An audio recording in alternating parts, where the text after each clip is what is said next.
नमस्कार दोस्तों, मेरा नाम है अम्बेडकर। आपका स्वागत है हमारे प्यारे चैनल में।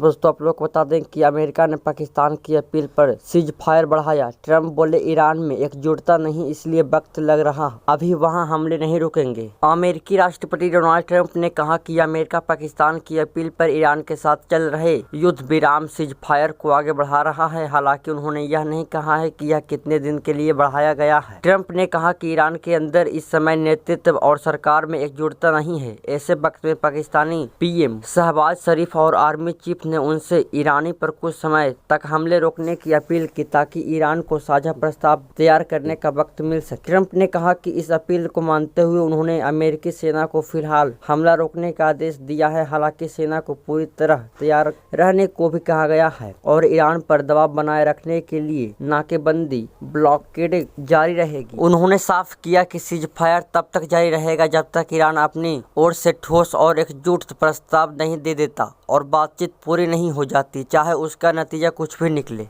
पाकिस्तानी विदेश मंत्री इसाक डार ने मंगलवार को अमेरिकी राजनीय नताली बेकार से मुलाकात कर अपनी अमेरिका से सीज फायर बढ़ाने की अपील की। पाकिस्तान में 21-22 अप्रैल को अमेरिकी ईरान के बीच दूसरे दौर पर की बातचीत होने वाली थी। इसे लेकर राजधानी इस्लामाबाद में बैनर लगाए गए। पिछले 24 घंटे की 5 सबसे बड़ी अपडेट। ट्रंप की धमकी। ईरान को चेतावनी दी कि अगर पीस डील नहीं हुई तो अमेरिकी सेना हमले के लिए पूरी तरीके से तैयार है और आदेश मिलते ही कार्रवाई कर सकती है। कहा कि सीज फायर को आगे नहीं बढ़ाएंगे। होर्मुज खोलने पर बैठक। होर्मुज स्ट्रेट को फिर से खोलने के लिए यूके फ्रांस ने 30 देशों की बैठक बुलाने का फैसला किया है। लंदन में आज बैठक होगी। बेंस की पीएके यात्रा टली। अमेरिकी उपराष्ट्रपति जेडी वेंस की पाकिस्तानी यात्रा टाल दी गई। ईरान ने बातचीत के लिए डेलीगेशन को पाकिस्तान भेजने से इनकार कर दिया था, जिसके बाद यह फैसला लिया गया। हुती विद्रोहियों की चेतावनी। यमन की हुती विद्रोहियों ने चेतावनी दी है कि जंग अभी खत्म नहीं हुई है। अमेरिका और ईरान के बीच बना सीज फायर कमजोर है, इसलिए आगे बड़ा संघर्ष होना तय है। फ्रांस की कड़ी टिप्पणी।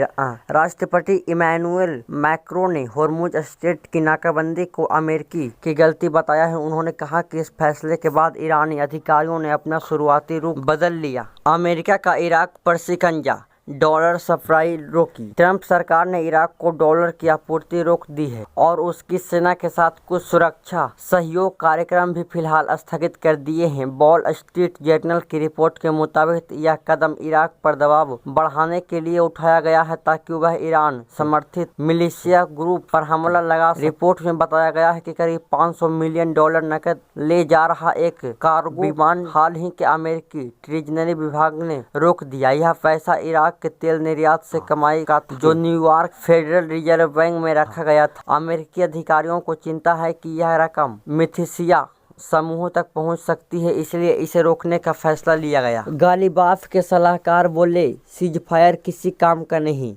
ईरानी संसद के स्पीकर मोहम्मद बाघेर गालिबाफ ने सलाहकार महदी मोहम्मदी ने ट्रंप के युद्ध विराम बढ़ाने के ऐलान पर सवाल उठाए हैं। महदी मोहम्मद ने कहा कि ट्रंप का युद्ध विराम बढ़ाना किसी काम का नहीं है। उन्होंने सोशल मीडिया प्लेटफॉर्म एक्स पर लिखा है, हारने वाला पक्ष शर्तें तक नहीं कर सकता। उनके मुताबिक घेराबंदी जारी रखना भी बराबरी जैसा ही है और इसका जवाब सैन्य कार्यवाही से दिया जाना चाहिए। उन्होंने यह आरोप लगाया कि ट्रंप ने युद्ध विराम इसलिए बढ़ाया है ताकि अचानक हमले की तैयार कर सके। मोहम्मदी ने कहा कि अब समय आ गया है कि ईरानी खुद पहल करे। अमेरिका की ईरान से जुड़े 14 लोगों और कंपनियों पर पाबंदी। अमेरिकी वित्त मंत्रालय ने ईरानी, तुर्की और यूएई में मौजूद 14 लोगों, कंपनियों और विमानों पर पाबंदी लगाई है। इन पर आरोप है कि ये ईरान सरकार के लिए हथियार या उनके पुर्जे खरीदने और पहुंचाने का काम कर रहे थे। अमेरिका ने यह कार्रवाई राष्ट्रपति ट्रंप के ईरान के साथ